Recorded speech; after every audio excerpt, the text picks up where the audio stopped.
नमस्कार दोस्तों, मेरा नाम है राम कुमार हल्दर और आज की वीडियो में हम पढ़ेंगे भारतीय संविधान की अनुसूचियों के बारे में।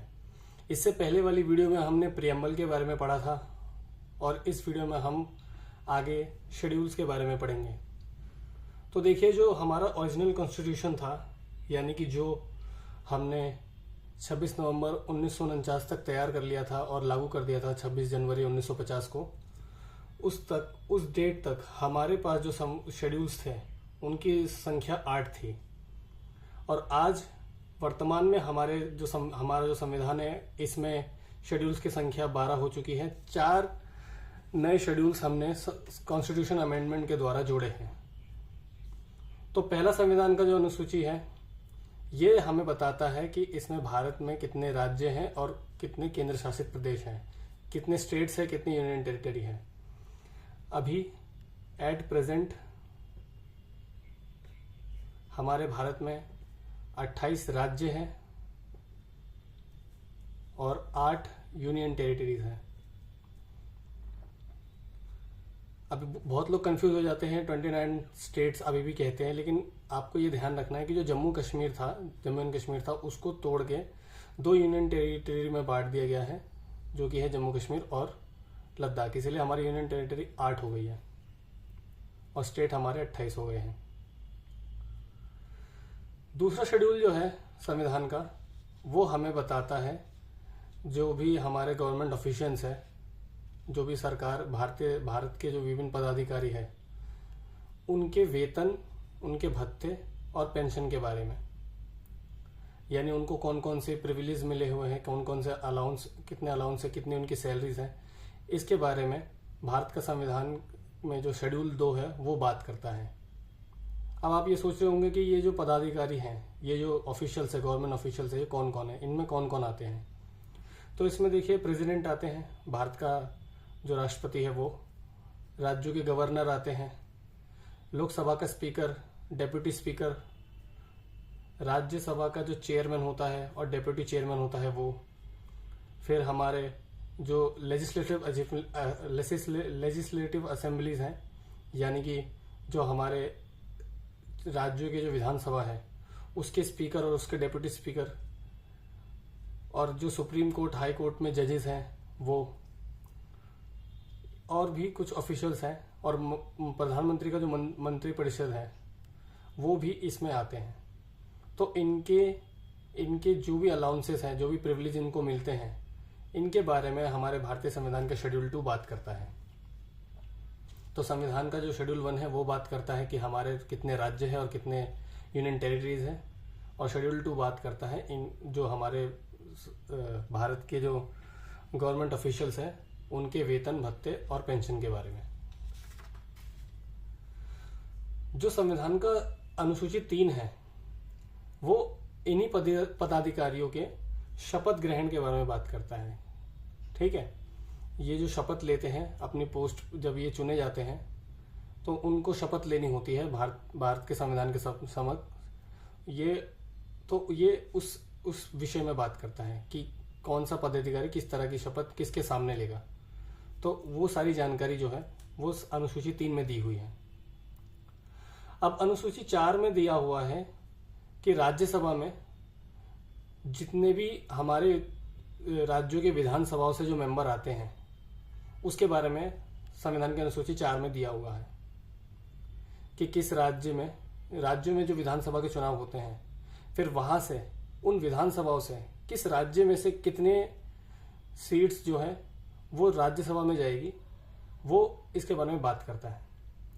तो देखिए, 2 हमारे जो राज्य में जो चुनाव होते हैं, आपके विधानसभा में चुनाव होंगे और विधानसभा के चुनाव से फिर आपके क्षेत्र, आपके जो राज्य है, उसको पर्टिकुलर एक नंबर दिया होगा कि इतनी सीट्स आपके राज्य से राज्यसभा में लोग जाएंगे। तो जो लोकसभा का जो इलेक्शन होता है, इसके जो मेंबर चुनते हैं लोकसभा के, ये डायरेक्टली जनता चुनती है।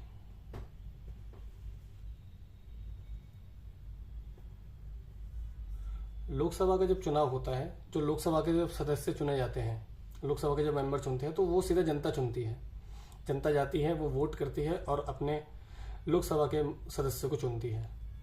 लेकिन जो राज्यसभा है, राज्यसभा के मेंबर का चुनाव कैसे होता है?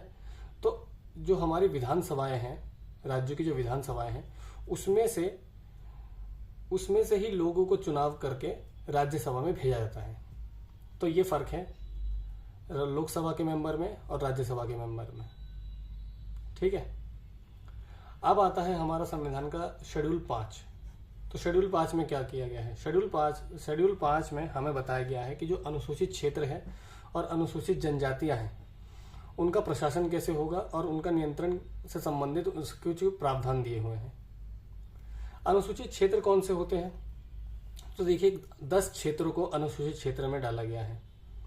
इसमें इन राज्यों के कुछ क्षेत्र आते हैं, जैसे उड़ीसा है, हमारा आंध्र प्रदेश है, हमारा महाराष्ट्र है।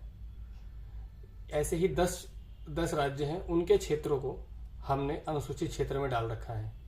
यानी इन राज्यों के कुछ ऐसे क्षेत्र हैं जहां पे अभी भी संसाधनों की उपलब्धता इतनी अच्छे से नहीं है, यहाँ पे अभी भी बैकवर्डनेस देखी जा सकती है।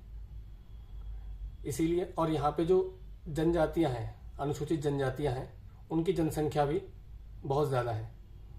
इसीलिए इन क्षेत्रों को अनुसूचित क्षेत्रों में डाला गया है। और इन्हीं क्षेत्रों में किस तरह से प्रशासन होगा, इनकी जो जनजातियां हैं उन पर कैसे उनको कैसे हम व्यवस्थित करेंगे, उनका कैसे उद्धार करेंगे, उनसे संबंधित प्रावधान हमारे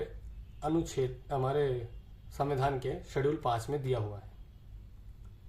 तो 10 राज्य, जो हमारे 10 राज्य हैं, उसमें आपका आंध्र प्रदेश आता है, आपका उड़ीसा आता है, ठीक है, फिर आपका तेलंगाना आता है, ठीक है, फिर आपका झारखंड आता है, फिर आपका मध्य प्रदेश आता है, आपका राजस्थान, गुजरात, आपका छत्तीसगढ़ भी इसमें आता है,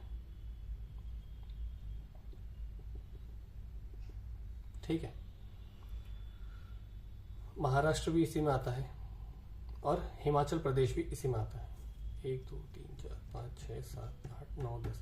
तो ये 10 क्षेत्र जो है, ये 10 राज्यों के जो क्षेत्र हैं, इनको हमने अनुसूचित क्षेत्रों में डाल रखा है, क्योंकि यहाँ पे अनुसूचित जनजातियों की जनसंख्या हमें ज़्यादा पाई जाती है। अब आते हैं संविधान का अनुसूची 6 में। तो अनुसूची 6 की बात करती है, ये जो हमारे special provisions for special administrative region, special administrative regions पे या जो विशेष प्रशासनिक क्षेत्र है, इनके लिए जो हमने विशेष प्रावधान किए हुए हैं उसके बारे में बात करता है। विशेष प्रशासनिक क्षेत्र कौन से होते हैं? तो देखिए, विशेष प्रशासनिक क्षेत्र वो क्षेत्र हैं जहाँ पे जो हमारे संसाधन की उपलब्धता है, मतलब जो रिसोर्सेस है, हमारे देश के जो रिसोर्सेस है, वो बाकी स्टेट के कंपैरिजन में कम है। ठीक है, यहाँ पर इन क्षेत्रों में बाकी जो हमारे राज्य हैं, बाकी जो हमारे स्टेट्स हैं, उनके कंपैरिजन में इन क्षेत्रों में संसाधनों की उपलब्धता बहुत कम है।